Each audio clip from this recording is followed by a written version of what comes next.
रुक जा, मैं तुझे छोड़ूंगा नहीं। तूने मेरी सिद्धि का मजाक उड़ाया है, रुक जा। भैरवनाथ, मैं त्रिकुट पर्वत पे जा रही हूँ। हिम्मत है तो मुझे पकड़ के दिखा।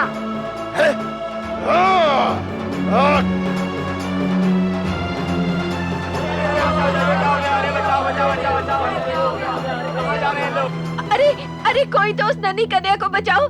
कहाँ वो पहाड़ जैसे श्वेत भैरव, कहाँ वो मासूम नन्ही कन्या। अरे कोई तो बचाओ। आप तो सज्जन पुरुष हैं, आप इस नन्ही सी बच्ची को बचा लीजिए। अरे इतना बड़ा चमत्कार देखकर भी आप मोहग्रस्त हो रहे हैं पंडित जी। वो तुम्हारे भंडारे की स्वामिनी साक्षात अन्नपूर्णा है, उसकी रक्षा कौन करेगा? मुझे तो प्रतीत हो रहा है भैरवनाथ के अहंकार का घड़ा भर चुका है, वो फूट कर रहेगा। आज उसका अंत निश्चित है।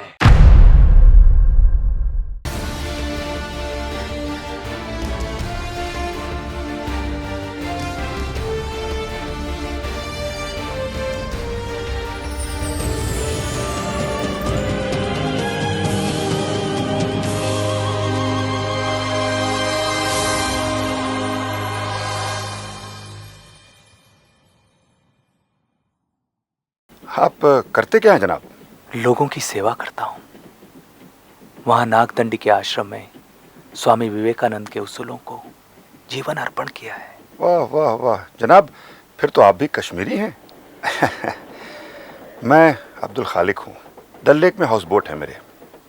वाह जनाब वाह, क्या बात थी स्वामी विवेकानंद की। एक अमेरिकी खातून मिसेस मार्गरेट हॉर्नबिल कई साल मेरे हाउस बोट में आके रहती रही। जनाब, अमन का फरिश्ता थी वो, और स्वामी जी की पैरव। उसी ने मुझे स्वामी जी की जिंदगी और ख्यालों से वाकिफ करवाया, और तभी मुझे इस बात का एहसास हुआ जनाब कि दरअसल सारे मजहब एक ही तालीम देते हैं, और वो है प्यार, मोहब्बत और खुलूस की तालीम। आप बिल्कुल ठीक कह रहे हैं। जो लोग अपने धर्म की आत्मा को समझते हैं, वो दूसरों के धर्म को कभी बुरा नहीं कहते। वाह जनाब वाह, क्या बात कही आपने।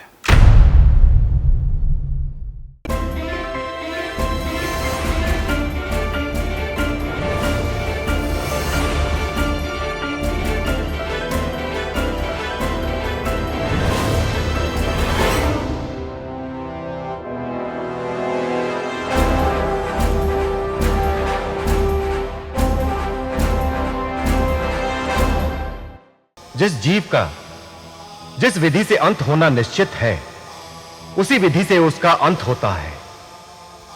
हम तुम्हें अधिकार देते हैं कि तुम अपने अंत का सूत्र अपनी इच्छा अनुसार निश्चित कर लो, वही तुम्हारा वरदान होगा।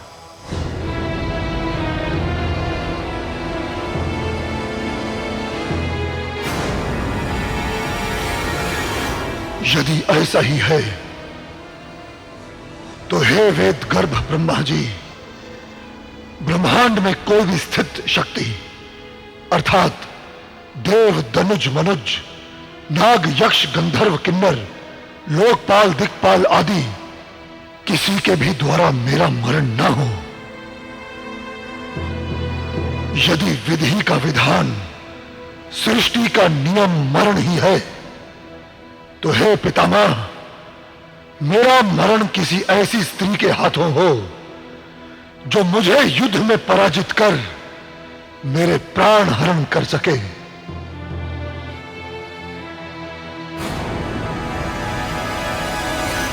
यही वरदान देकर मेरे अंत की नियति निर्धारित करें प्रभु। हे महिषासुर, तुम्हारी इच्छा अनुसार स्त्री शक्ति से ही तुम्हारे जीवन का अंत होगा। स्त्री के द्वारा ही तुम्हारा मरण हो सकेगा, यही हमारा वरदान है।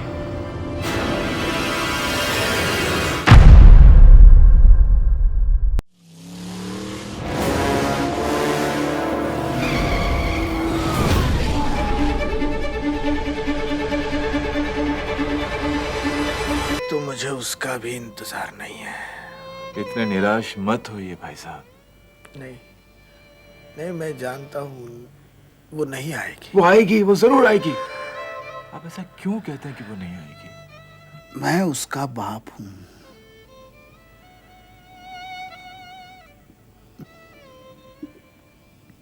जानता हूं उसे।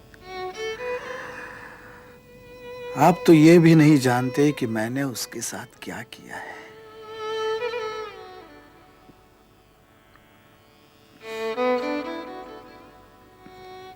इतनी बड़ी दुनिया में अकेला छोड़ दिया उसे। अरे जिस दुनिया का मुकाबला मैं भी नहीं कर सका, उसने कैसे किया होगा?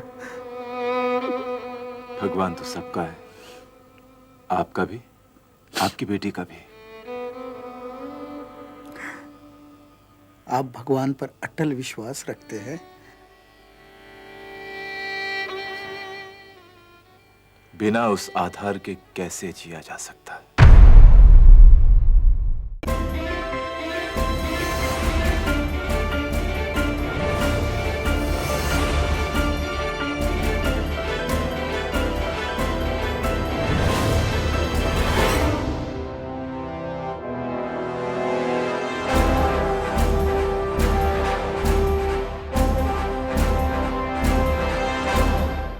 सरस्वती की विजय से आपको शीघ्र ही अपार सुख प्राप्त होगा। हे देवी, यदि ऐसी ही भवें चढ़ी रही तो आप तीनों देवियों के विवाद का अंत कभी नहीं होगा। मेरा अनुग्रह मानो देवी। हम तीनों देव और देवियों के सृजनहार माता भुवनेश्वरी हैं। क्यों नहीं आप तीनों देवियां उन्हीं से अपने श्रेष्ठता का निर्णय करा ले? रहने दीजिए। ब्रह्मा जी और सरस्वती के प्रति आपकी सहानुभूति वैसे ही बनी हुई है। आपने सदैव मेरे साथ पक्षपात किया है, परंतु याद रखना, एक दिन आप अवश्य मानेंगे कि लक्ष्मी ही सर्वश्रेष्ठ है। हे प्रिय, अपनी श्रेष्ठता का संघर्ष स्वयं न करते हुए क्यों ना आप जगत माता भुवनेश्वरी के पास जाएं? उनका निर्णय तो भेदभाव रहित ही होगा ना। हे महादेव, मैंने आपके साथ जप तप और तपस्या कर दीर्घ काल तक शांति का जीवन जिया है, परंतु परिणाम में मुझे क्या मिला? वहीं ऊंचे पर्वत जैसा कठोर जीवन, और उधर लक्ष्मी वैकुंठ लोक में और सरस्वती ब्रह्म लोक में वैभव सुख का जीवन जी रही हैं। इसी मत के कारण उन्होंने मुझे छोटा समझने की भूल की है। मैं उन्हें सबक सिखाकर ही रहूंगी, और आपको भी यह स्वीकार करना ही होगा कि महाशक्ति पहले भी सर्वश्रेष्ठ थी, अब भी है और सदा सर्वकाल सर्वश्रेष्ठ रहेगी। हे हेमनंदिनी, आपकी दृष्टि में शिव पक्षपाती है तो मेरी मत मानो, परंतु माता भुवनेश्वरी ने तो हम सबको रचा है। क्यों ना उन्हीं से समाधान करा लिया जाए, और आप तीनों में श्रेष्ठ कौन है वो स्पष्ट बता देंगी। हाँ हाँ, मैं वही उन्हीं के पास जाऊंगी, फिर भ्रम में मत रहना। माता भुवनेश्वरी भी अवश्य यही कहेंगी। महाशक्ति पहले भी श्रेष्ठ थी, अब भी है और सदा सर्वकाल श्रेष्ठ रहेगी।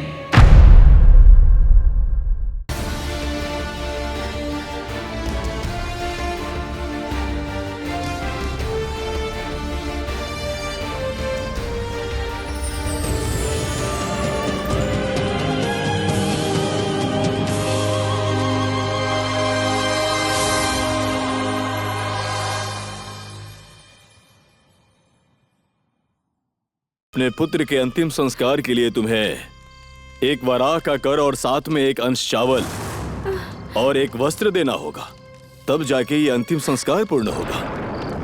ये मेरे स्वामी की आज्ञा है, इसके बिना तुम अंतिम संस्कार नहीं कर सकती हो स्त्री।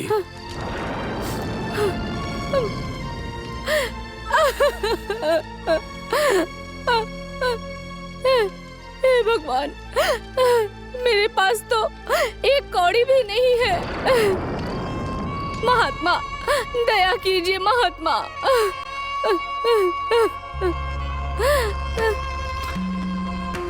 चाहे तो मैं अपने हिस्से का चावल और नया वस्त्र सब कुछ त्याग देता हूँ, पर तुम्हें एक वराह तो देना ही होगा स्त्री। ये स्वामी को दिया जाने वाला कर है, उसके बिना अंतिम संस्कार नहीं हो सकता स्त्री। हे भगवान,